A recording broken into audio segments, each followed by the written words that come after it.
9 నెలల్లో ఈ రాష్ట్రం ఏ విధంగా సర్వనాశనం అయిపోయిందో మీ అందరికీ తెలుసు. అంతేందుకు ఒక నెల్లూరు జిల్లా గురించి పొట్టి శ్రీరాములు గారు పుట్టిన గడ్డ ఇక పుచ్చలపల్లి సుందరయ్య, బెజవాడ గోపాల్ రెడ్డి, నేదురుమల్లి జనార్దన్ రెడ్డి, ఏసి సుబ్బారెడ్డి, నల్లపల్లి శ్రీనివాసరెడ్డి, ఏమైపోయింది మన జిల్లా అని చెప్పేసి ఒక్కసారి గుర్తు చేసుకోమని చెప్పేసి నేను చెప్తా ఉండా. ఇక్కడికి ఏమనుకున్నా ఎప్పటికైనా ఒకే ఒక ఎన్టీ రామారావు గారు తెలుగంగ ప్రాజెక్టు తెచ్చిపెట్టి 78 టీఎంసీలు ఇక్కడ, 68 టీఎంసీలు కండలేరు, 146 టీఎంసీలు ఉమ్మడి ఆంధ్రప్రదేశ్ లో చరిత్ర ఒక నెల్లూరు జిల్లాలో రాసి పెట్టాడు నందమూరి తారక రామారావు గారు అని చెప్పేసి నేను మనవి చేస్తా ఉన్నా. కానీ ఈ రోజు ఏమైపోయింది, 2021-23 వరదలు వస్తే, ఆ సోమశిల డ్యామ్ నర్రీలు వస్తే, ఆ ఆత్రం దెబ్బతింటే నిపుణులు ఎక్స్పర్ట్ కమిటీ అయ్యా 2 సంవత్సరాలు 22 సంవత్సరాలు మీరు దాన్ని రిపేర్ చేయలేదు. ఎక్స్పర్ట్ కమిటీ ఇచ్చిన రిపోర్ట్ ఏంటో తెలుసా, అత్యవసరంగా వెంటనే దాన్ని రెస్టోర్ చేయకపోతే, రిపేర్ చేయకపోతే కట్టకే ప్రమాదం, డ్యామ్కే ప్రమాదం. అంటే ఎన్ని లక్షల ప్రాణాలు సోమశిల డ్యామ్ కింద ఉన్నాయని చెప్పేసి నేను అడుగుతా ఉంటా. 95 కోట్లతో టెండర్ పిలిచి 20 కోట్ల రూపాయలు పనులు చేసి ఆ కాంట్రాక్టర్ బిల్లులు లేదని ఎగ్గొట్టేసి వెళ్ళిపోతే, దాన్ని గాలికి వదిలేస్తే పొరపాటున ఏదైనా వరద వస్తే ఏం కావాలా కింద లక్షలాది మంది ప్రజలను అడుగుతుండా. ఇక్కడ ఉన్నారు ఒక వ్యవసాయ మంత్రి, ఆయన మార్నింగ్ ఉదయం బ్రేక్ఫాస్ట్ మట్టి, లంచ్ ఎర్రమట్టి, సాయంత్రం టీ, ఇసుక, రాత్రి తెల్లరాయి గాంధీ నిద్రపోదు అతనికి. ఆయన వ్యవసాయ మంత్రి, దాన్ని కూడా చేయించుకోలేని పరిస్థితి. ఇన్ఛార్జ్ మంత్రి, ఇరిగేషన్ మంత్రి ఎవరు? అంబటి. తెలుసు కదా, ఒక్క డాన్సులు వేస్తాడు అంబటి. ఆ అంబటికి ఆ సోమశిల డ్యామ్ ఇరిగేషన్ మినిస్టర్ గా అరగంట మీకు ఒక్క మాట చెప్తున్నా, ఈ 5 years లో దాదాపు మొత్తం O and M operation and maintenance, FDR, regular funds, NREGS పనులు చేయకుండా 1500 కోట్లు మెక్కిన పంది కుక్కలు ఈ రోజు నెల్లూరు జిల్లాలో ఉండాలంటే ఇంతకంటే ఘోరం ఇంకోటి ఉందా అని చెప్పేసి అడుగుతుందా.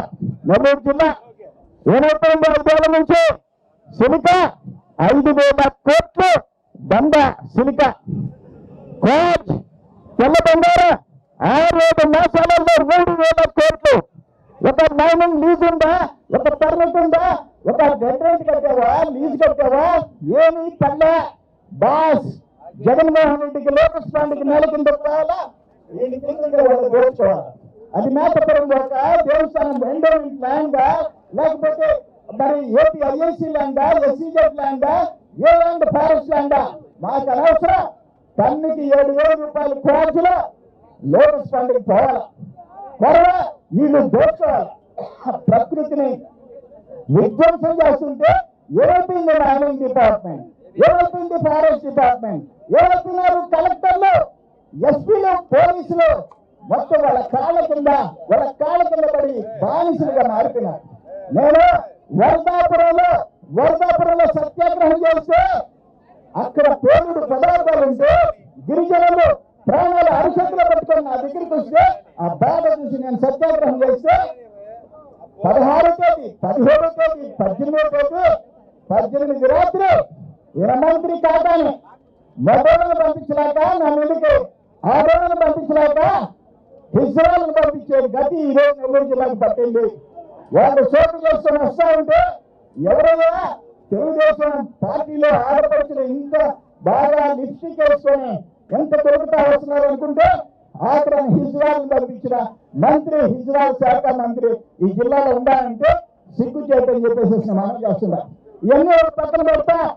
ఇవన్నీ ఈరోజు లేటెస్ట్ గా కృష్ణపట్నం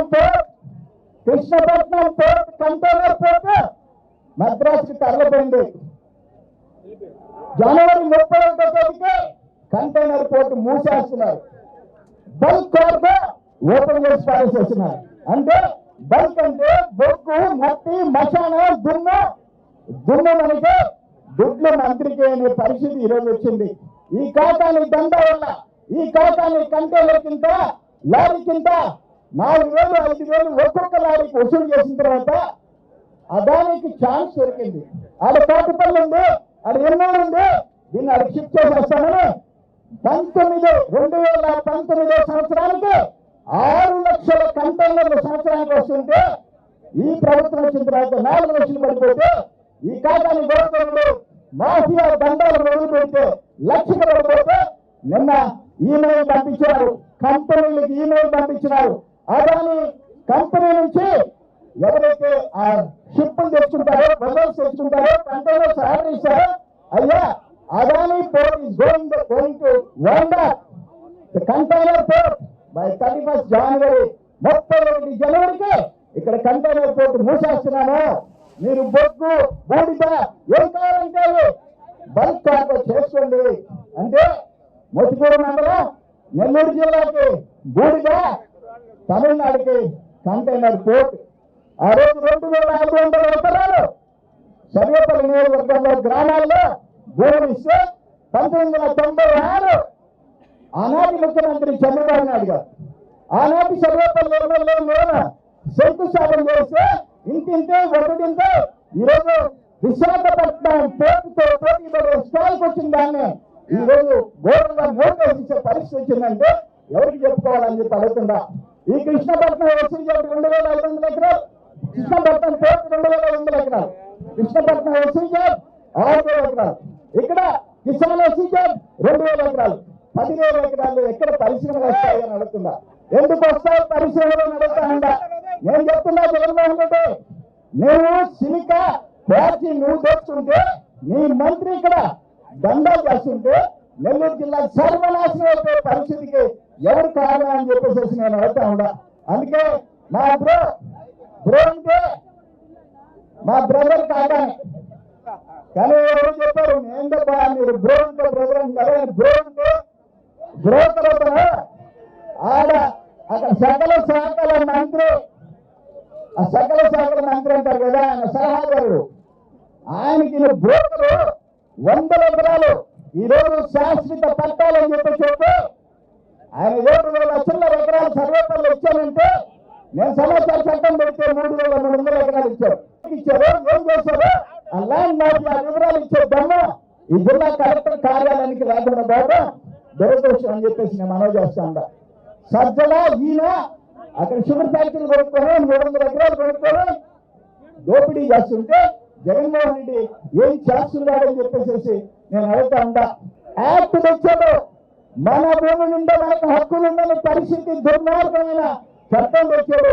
దాని నుండి కూడా మనం పోరాడాల్సిన పరిస్థితి ఏర్పడిందని చెప్పేసి నేను మనవి చేస్తుంటా. ఇక సర్వేపల్లి నియోజకవర్గం గురించి అయితే చెప్పాల్సిన అవసరంగా 2 ముస్లింస్ ని కొట్టి సబ్ ఇన్స్పెక్టర్ చంపేస్తే ఆయన్ని ముద్దు పెట్టుకొని మళ్ళీ పదలపూర్లో ఎంచుకున్నాడు. అక్కడ ఒక దళితుడు ఉదయగిరి నారాయణ 2,000 రూపాయలు అడ్వాన్స్ తీసుకొని ఇంటికి బట్టిలో ఇక్కడ పనిచేస్తూ వేరే పోయినాడని చంపేసి చెట్టుకు ఎలా తీస్తే ఒక పేదవాడు దళితుడు కూలి ఒక నరకు అప్పచెల్లెడు, ఒక తల్లి 3 బిడ్డలు ఏమైపోయాడు ఆ భార్య అని చెప్పి అడుగుతుందా.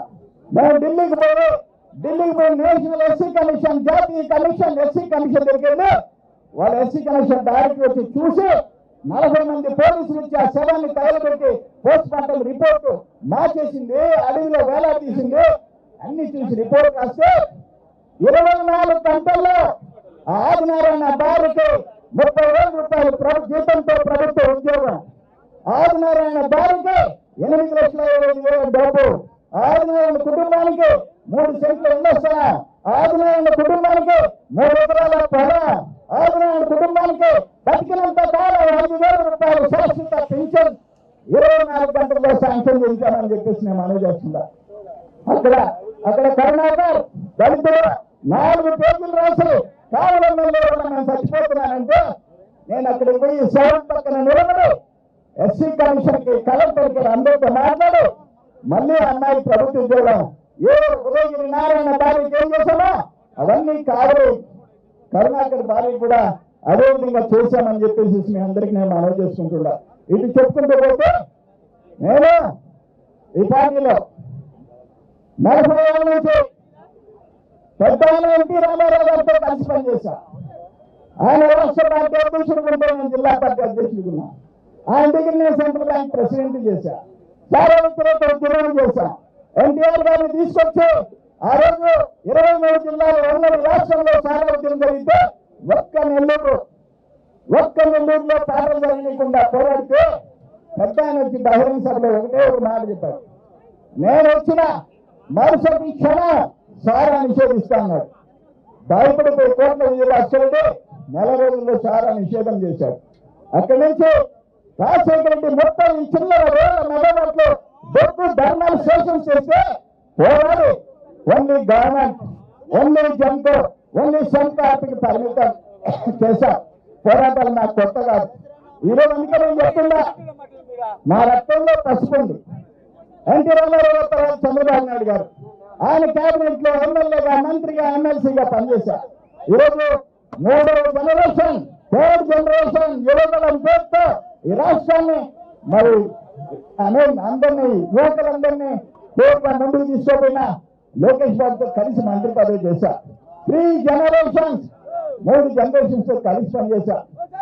మరి నేను ఒకటే మీకు తెలియజేస్తుందా, నాకు కావాల్సింది ఆయన మాట్లాడుతున్నాడు, నువ్వు కిరాయి గుండా అంటాడు, ఏమేమి అంటాడు, నువ్వురా నడి ముందు నిన్న పట్టాలు తిరుగుతున్న సినిమా హాల్ అనుకున్నా, శ్రీనివాస్ హాల్ అనుకున్నా, ఆసన్ అనుకున్నా, పవర్ ప్రాజెక్ట్ అనుకున్నా, ఏ రోజు నీ మాదిరిగా పనికి మనల్ని పనులు చేసి ప్రజల ఆస్తులు ప్రజల్ని తాకట్టు పెట్టి, ప్రజలిచ్చే పదవులు తాకట్టు పెట్టి చేయి దాచి అడుక్కున్న జీవితంలో లేదని చెప్పి నేను తెలియజేస్తున్నా.